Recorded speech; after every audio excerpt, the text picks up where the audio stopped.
The first thing I'm going to be doing is just separating the top from the bottom, just to make it easier to work. Starting from just the recession point on the top of his head, right here, and bringing it all the way around, making sure I just have a nice clean parting to work with. And I feel like the longer time you take just with sectioning out the hair and prepping the haircut, the easier it makes it in the long run. I'm going to do the same thing on the other side. Just meet up with the point I created in the back. And a lot of the times when I'm doing this, I'm just looking for where the hair would naturally pretty much separate. So I always try to make micro adjustments. And right there is perfect.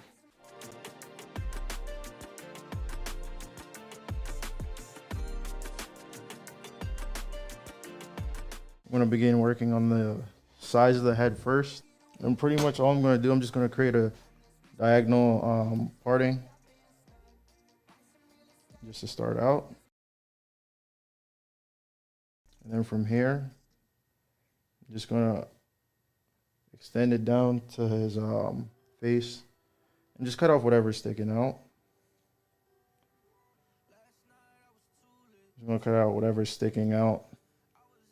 And that is going to be the guide for my for the whole entire haircut.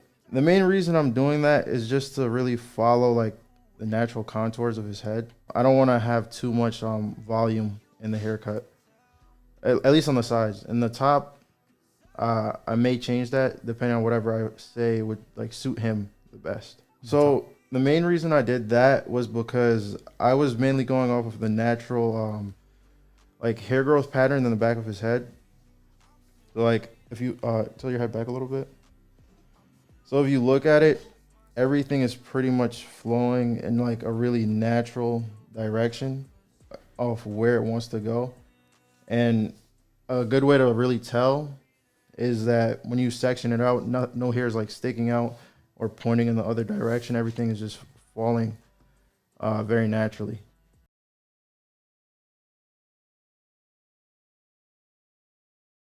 And as I'm just working down in my sections, you may notice I'm cutting the hair a little bit shorter. And that's really just to taper in the sides and the back in this area so it flows smoother and there's not too much weight and buildup right here. And it really follows the natural lines of his head. As I'm going in right here, you just see me following the natural contours of his head instead of cutting out like this and creating more weight and just texture within the haircut. I'm really bringing it in and tapering in this section of the haircut. And all that is kind of really preference and figuring out what your client likes.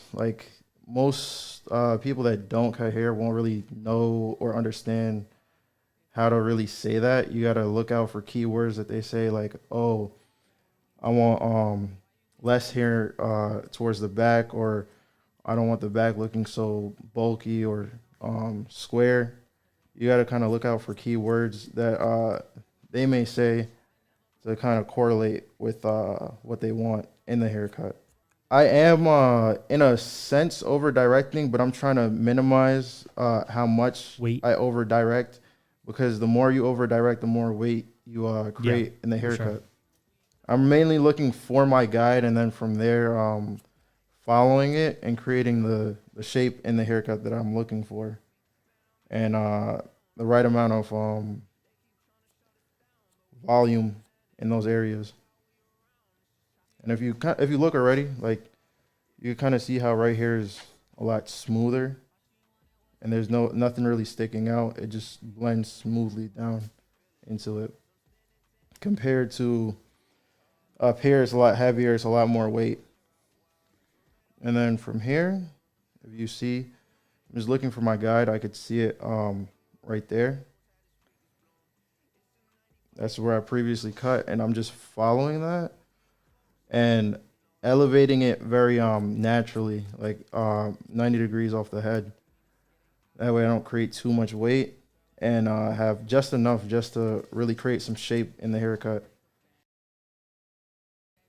And if you notice, every time I do the like cutting portion, I always comb it just to make sure everything is still laying smooth and there's not too much weight within the cuts I've made.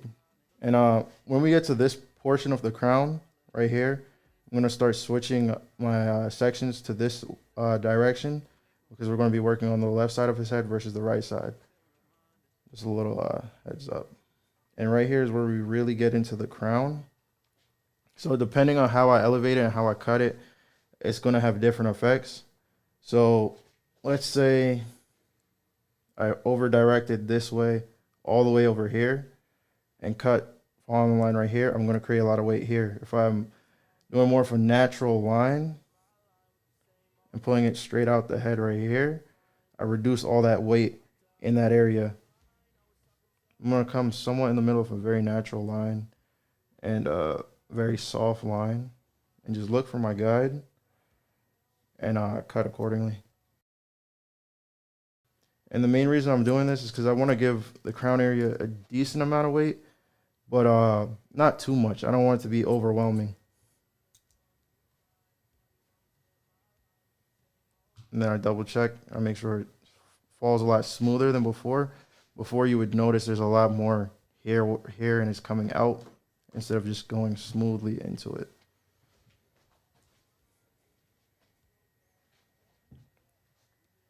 And then this is going to be the last section I create in this direction. After this, I'm going to be working in this direction. One more thing I didn't mention, as I'm going down, the shape I'm creating is more tapered on this angle, because I know in this area I'm just going to blend into it with my clippers. So I just want to make that as easy as possible. That's why I'm going in at this angle. I'm using a mixture of water and conditioner. Okay. It makes it a lot easier to work with the hair. And I've tried tonic before. I like it. But I just feel like conditioner is a lot more convenient to find. Like you always have conditioner around. So now, as I pull out, you see I'm working in this direction.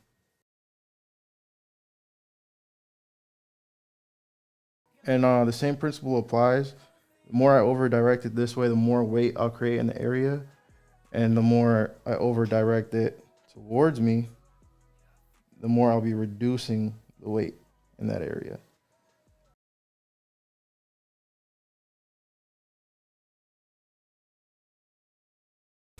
And making sure you have really clean and parallel sections makes the haircut come out a lot easier and a lot more consistent all the way through. I try to really be patient when creating my sections and not rush it. If I feel like it's not straight or really parallel with what I previously made, I'll just adjust accordingly.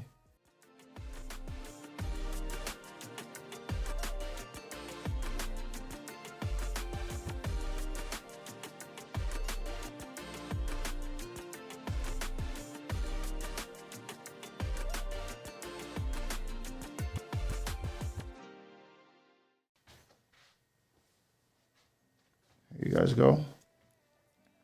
So you can see a better angle. And one thing to really keep in mind as you're working, I would say really pay attention to the angles of your fingers. The angles of your fingers is what really creates the shape in the haircut.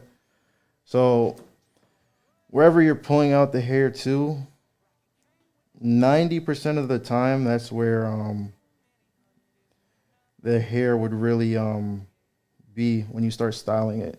So if I pull it out to here, I'm creating this shape within this small portion where my fingers are. The only thing that really affects that is calyx and growth patterns. That's why I say 90% of the time.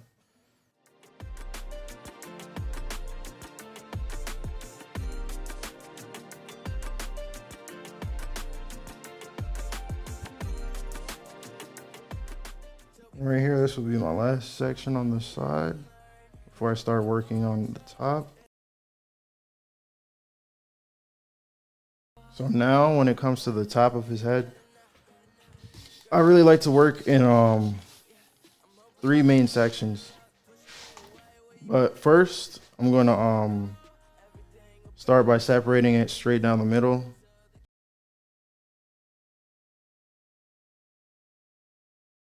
And once I have a nice clean line down the middle, um, this line is pretty straight, but it's not necessarily always going to be. I always follow from the growth pattern in the back right here. So wherever someone's hair would kind of split in the front and get that line. Sometimes it's going to be really straight, sometimes it's not. And then I'm going to separate the back from the apex of the head down to his ears. Just comb the hair back.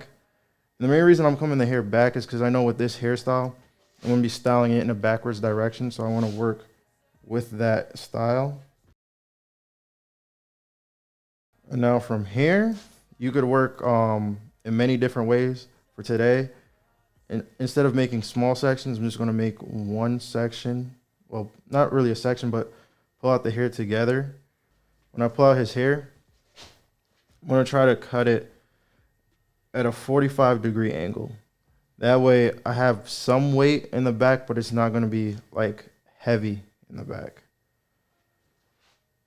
And as I pull it out, you can see my guide from where I cut is right here. And then I'm just going to connect it, following that line. And I'll comb his hair back. And I see one piece sticking out right here that I missed. So I'll just kind of comb out his hair and cut it sticking out right there, just so it's clean. And repeat that same process on the opposite side.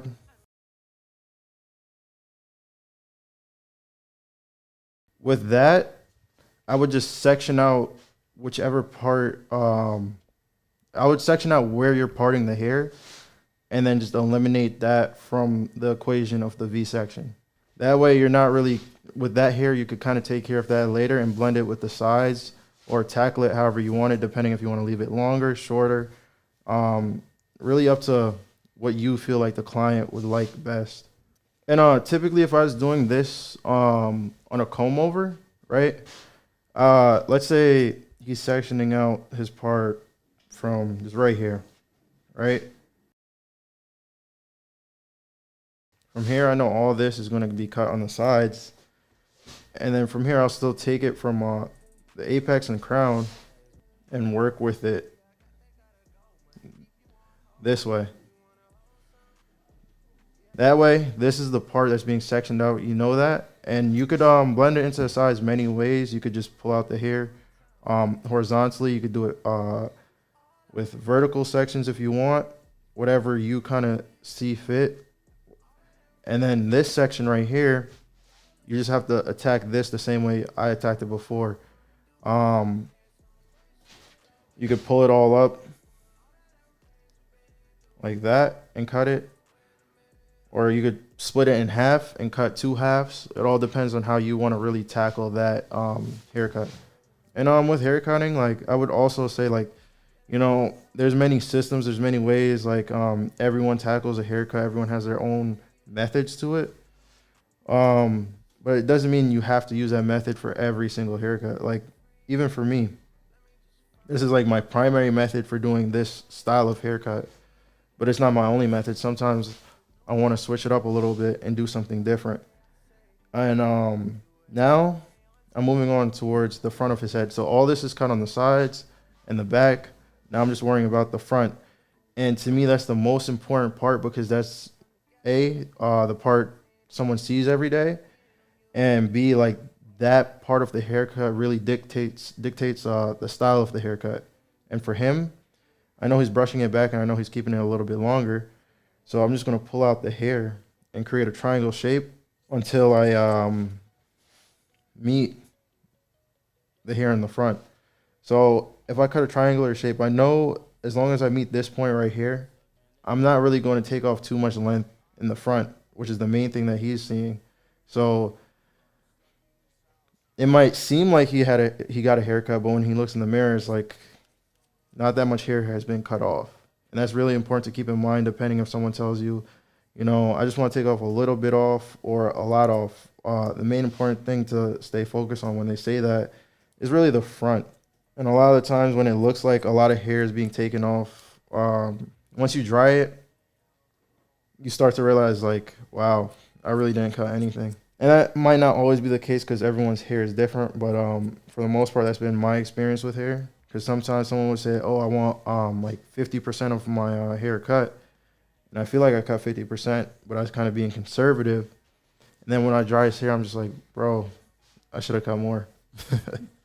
And then this side, I'm doing the same thing, just following from my guide on right here.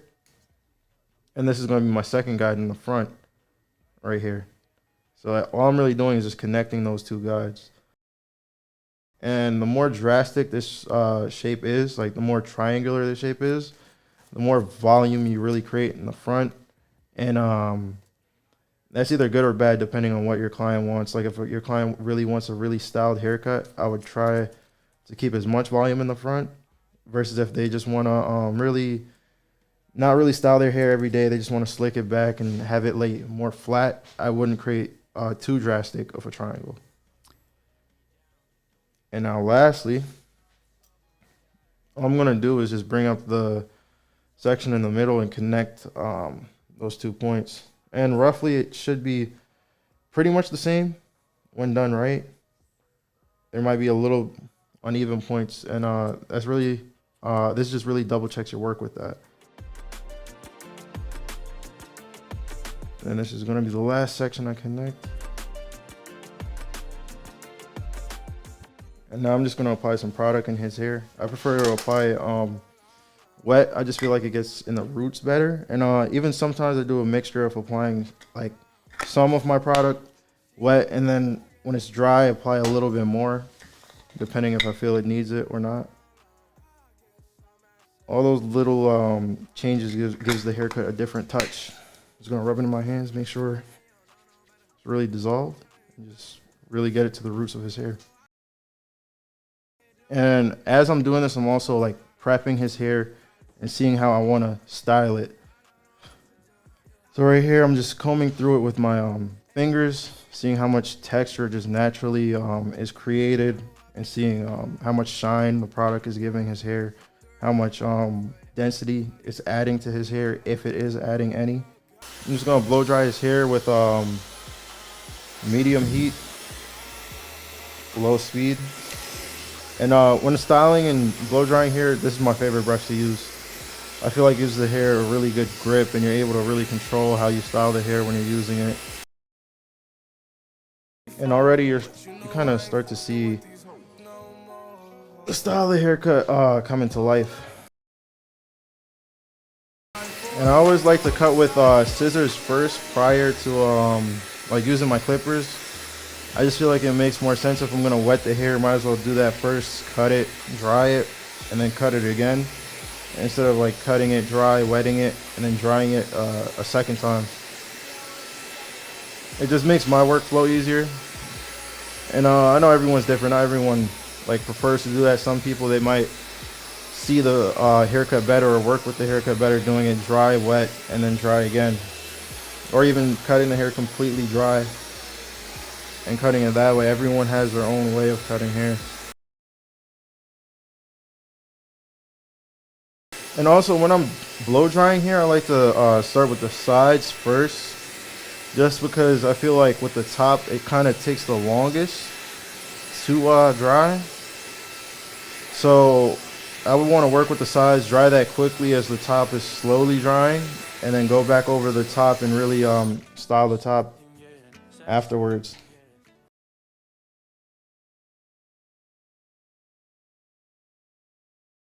And also when I'm blow drying, I do like to take my time blow drying and making sure the hair is like thoroughly dry. I just feel like it gives you the most ability to really style the hair you want doing it that way, instead of just trying to rush through it. With proper blow drying, it really does take some time. And to me, when it comes to the size of his head, I feel like the back portion in this area really takes the longest to dry, and then the top takes even longer to dry than that. That's why I work right side, then left side, and then the back of his head, and then it's really saving that top portion for last. Because even in here, It's still taking a little while to dry. And I'm not too focused on styling at the moment. I'm just trying to make sure his hair is thoroughly dry. That makes it a lot easier to style.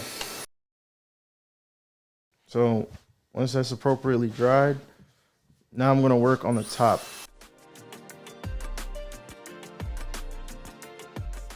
You really want to create a lot of volume in any haircut. I always recommend grabbing the hair and really drying it roots to end. And just really taking your time doing this.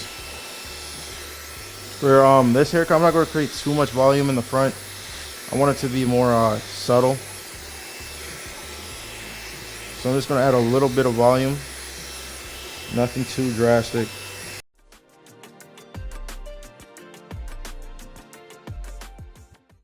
I'm going to hit this side with the same amount of volume roughly. And you see right in here, I really can create a lot of volume with his hair specifically. But I'm not really going to go for that look. Right now I'm really just trying to dry in the roots towards the top. And now I'm just going to come back down and really flatten that out.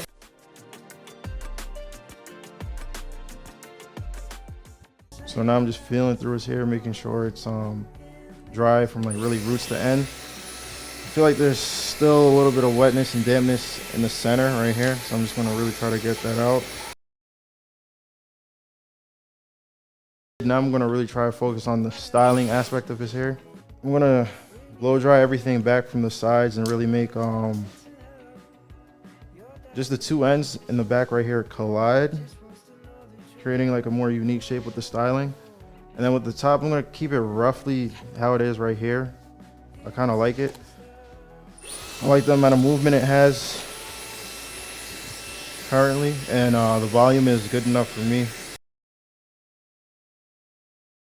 As I'm starting to blow dry the back, you could start to see what I was talking about coming in right there. And if you even want to, you can make it more drastic and just bring it to this side, make it collide right here. It's really up to you. For me, I want it to be a little bit more symmetrical. So I'm just gonna bring it in from the other side and just do the same thing.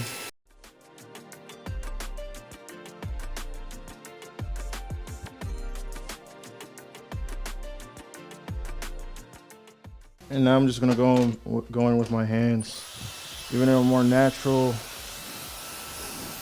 look with the same rough shape.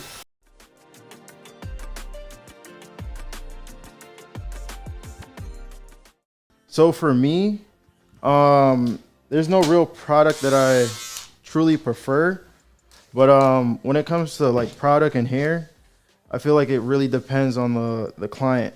So depending on how oily the person's scalp naturally is, how dry their scalp naturally is, how shiny their hair naturally is, or like how much movement, how much texture it naturally has.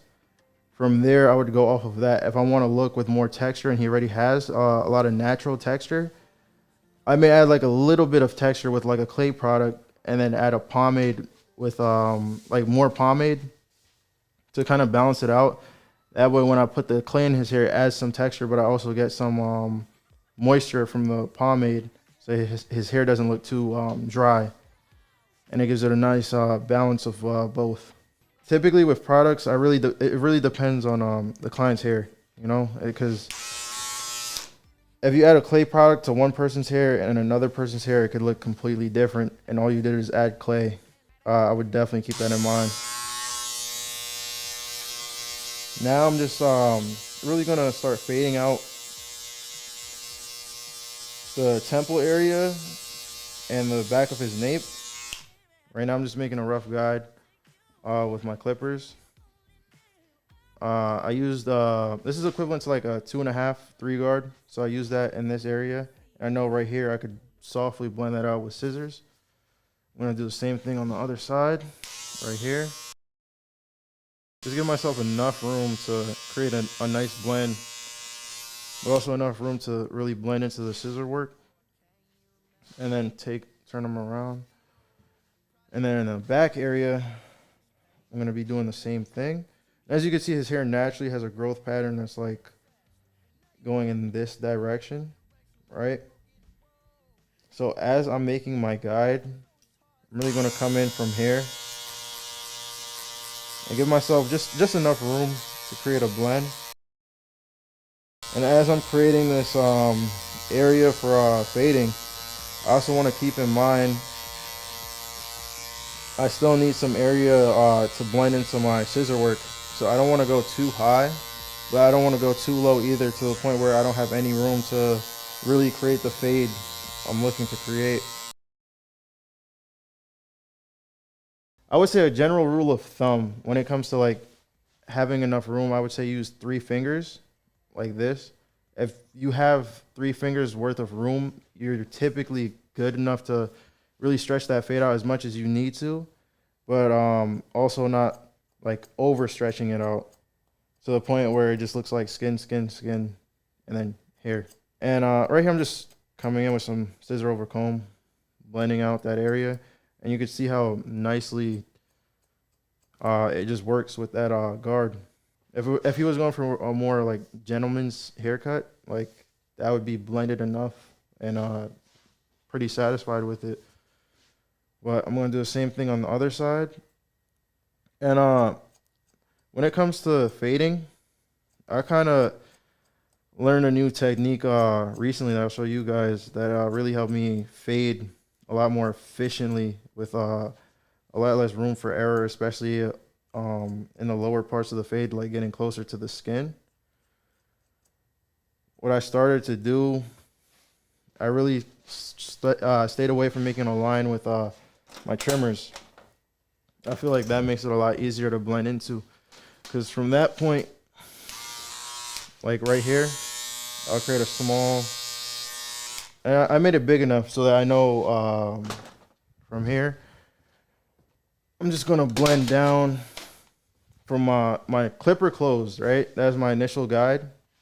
Now I'm gonna blend down with my trimmer. And this part, you don't really see much of a difference, but there is a very subtle difference. And then from here, I'm gonna use my foil shaver and just blend that out right here.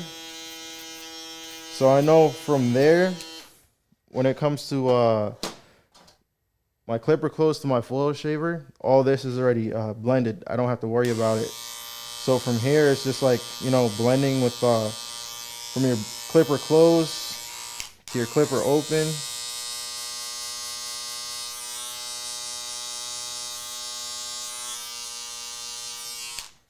And there's still no line, like, at all. For me, that concept really came from the idea of not creating a hard line with your trimmers. And I always told myself, like, when I tried going in with the trimmers and creating a line like this way, I can't really get a very solid an accurate line. With my clipper closed, I feel like I still could get a very solid and accurate line, and it makes it easy to create that line and easy to blend into that line. And then from there, it's like, I would say blending into your blade closed is a lot easier than blending into like a trimmer line that you created for most people. And then from there, I just created a guide with my 1. And now I'm just using this guard again to really blend back into that bulk. And this is the first guard I used to create that initial line. So right now I just know I'm really blending into what I initially created. And just like that, I feel like it's made my fading a lot faster and a lot more efficient.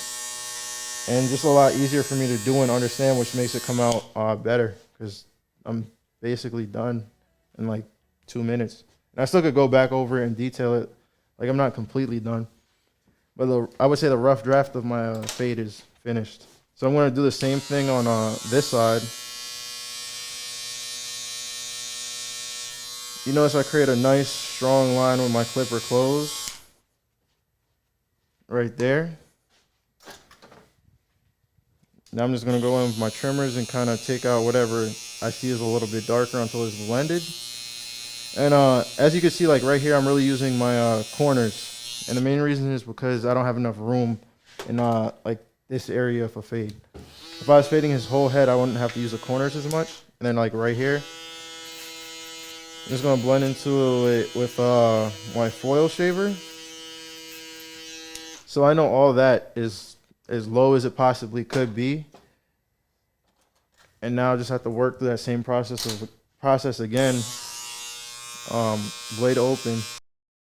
Just close my clipper and should blend out pretty easily. You know, with some people it's harder, for some people it's easier. Everyone's head is different. And even with some people, like the left side of their head might be harder to fade than the right, just because no one's head is like perfectly symmetrical when it comes to like density of their hair or shape of their head. But I just blend it into my clipper close. Now I'm using my one, creating a guide, using my half to blend in between the one and the one open and the blade open. And I gotta say, to me, I feel like this half guard is like the most inconsistent guard like ever made.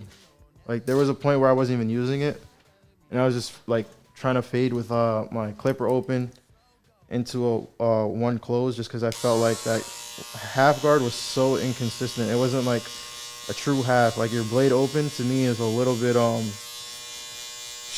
longer than an actual half guard, and the half open is a little bit longer than the one guard close. So like also when it comes to fading with that half guard, I would say keep that in mind.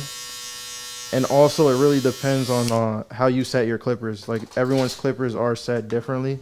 So for you it might be vice versa depending on how close or how gapped you have your clippers. And I know for me, when it comes to my clippers, I like having them like my clippers themselves as close as possible, just like a little bit of room, just so that it makes it a lot easier to blend into skin.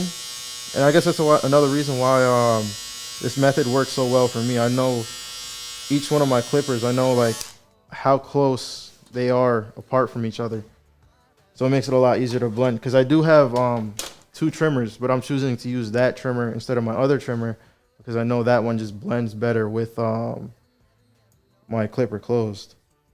So I would say take all that into consideration and also pay attention to your tools and how you have them set. If you understand how you have them set, it makes it a lot easier to work with them. And when I start to work in the back, I'm going to show you what I mean with 3 fingers being like a average guide for most fades. I'd say typically you use 3 fingers, right? So I'm going to start my bald line at the bottom of my first finger, right there.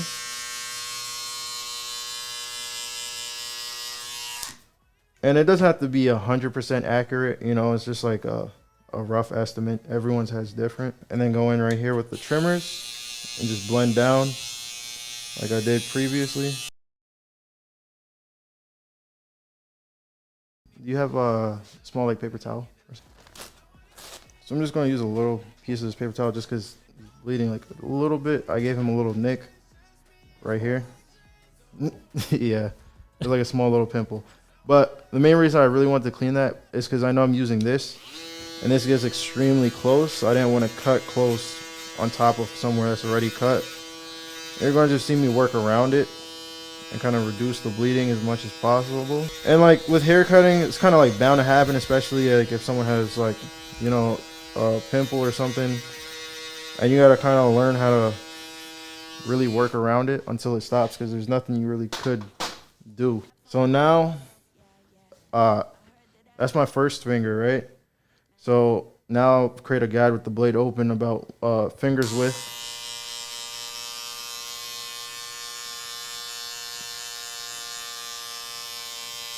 Right there, and just blend that out.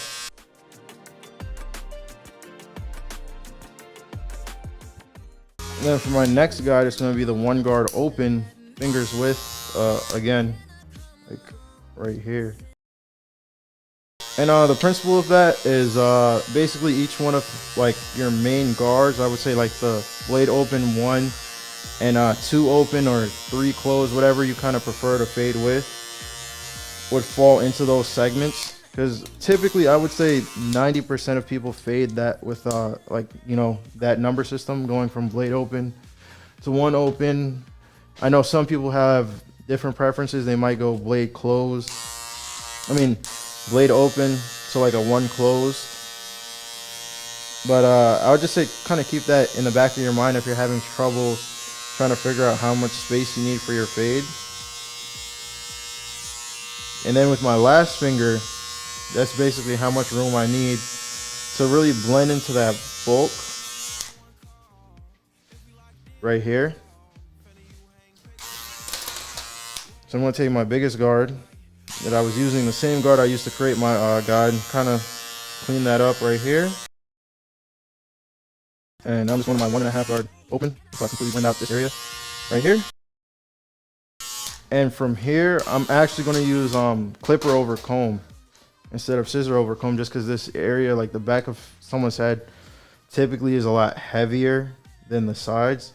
So I know, like, I could use scissor over comb, but I feel like it's just going to take me a little bit longer. So what I'm going to do, I'm not using a clipper comb. Actually, I'm just using a smaller comb. I feel like it works better for me. I'm just going to scoop up the hair and kind of come off on an angle. And with my clipper open, not closed, with my clipper open, I'll just scoop out whatever sticks out, just like that. And you could see, when I was cutting initially with the scissors, right, I made my sections in this direction. So to help blend my clipper work in, I'm going to pull out that hair in the same direction and just cut accordingly. And I don't know if anyone noticed, but as I was cutting with the scissors, I wasn't too precise in this area. And the main reason why is because I knew I was going to go back over it with clipper over comb, scissor over comb. So I wasn't too worried. As long as I had the general shape outlined, I knew I'd be okay. And that kind of comes from just experience. Like, the more you do your own system, or, you know, cut hair the same way, you kind of notice, like, okay, that area, like, I'm going over it now, but I might be going over it again regardless. So it's okay if it's like a little sloppy compared to taking your time. So right here, I'm going to be doing the same exact thing. Just pulling out the hair, taking out whatever I need to take out. And there's still some inconsistencies, but to me it's okay because I could go over it with scissor over comb just to really refine that area. And right here, I'm really working against like a growth pattern. So I definitely have to keep that in mind and work with it instead of trying to work against it, which is why I'm coming at it from a semi different angle from before. It's still roughly the same, but I'm just trying to attack it a little differently. Instead of coming at it this way, I'm just gonna blend at it like you would with scissor over comb. So then from here, I know this area right here, I can just blend that out with some thinning shears. And to me, I really love thinning shears that don't really take out too much hair. Like, you could really just keep going in and in until you really get it how you want it to be. Compared to if it was something stronger, you might take out too much at once or more than you were really expecting to. And then from there, it's like you gotta really work from it, like work with it to make it look how you want it to look instead of just doing that initially. And now I'm just gonna line him up. I typically like to start from just this side of his head naturally. So I'm just gonna brush out all the hair that may fall over this line and create my line from wherever I feel like it's the strongest point. So for me, I feel like if I were to create it, you know, real soft right here, that would be extremely natural, but it won't be too defined. So instead, I'm gonna cut off like a tiny portion of it right here and attack it from this angle to really keep a nice balance of like a real natural line, but it's also very defined.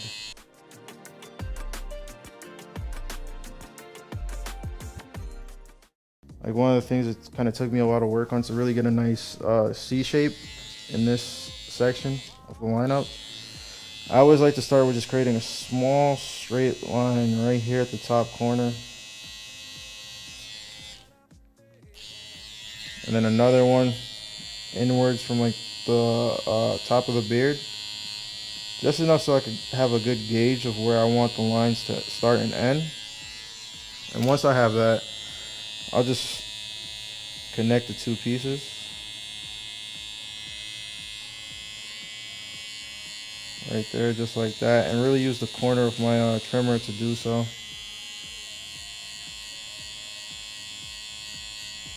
And I'm not too worried about it being too defined. As long as the shape is there, that's good, because I'll always go back over with my razor and clean that up. And just repeat the same process on this side. And as you can see, this side of his hairline is just naturally stronger. I won't have to really tap it at all to get a strong line.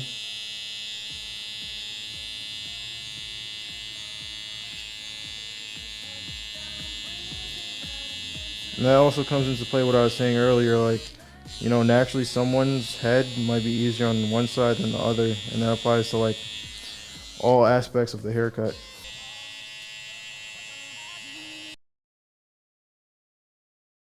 Now I'll just do the same thing I was saying earlier on this side, hit the top corner, hit the bottom piece, and then just curve it, just like that.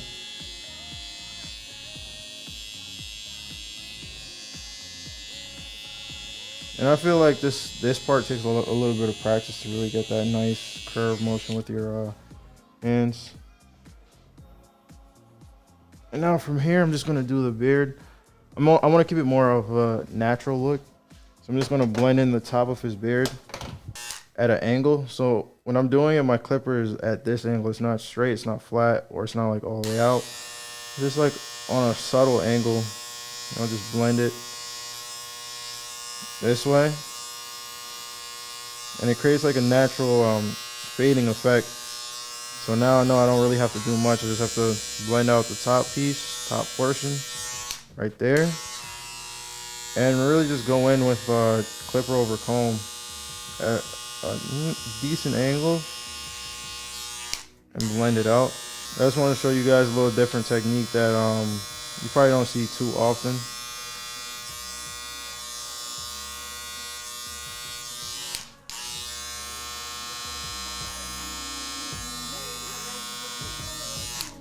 And on this side, I'm not going to do the same thing just because I'm right-handed. So for me, it's a little bit easier if I just go in and scoop out a little bit of at a time.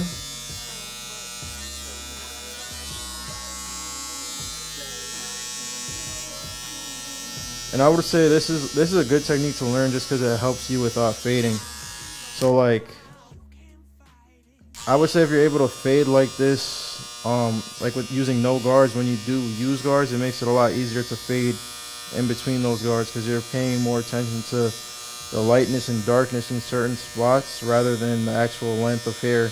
So now from here, typically I would have to clean it up a little bit on the beard. So I'll just use my one guard and just blend out whatever is like inconsistent. And now I'm just gonna go back and blow dry it with cold air.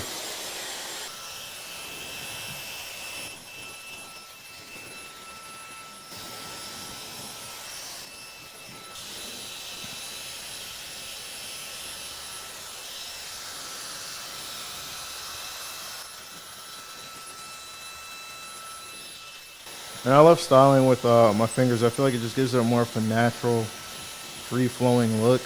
At least if that's what you want to go for.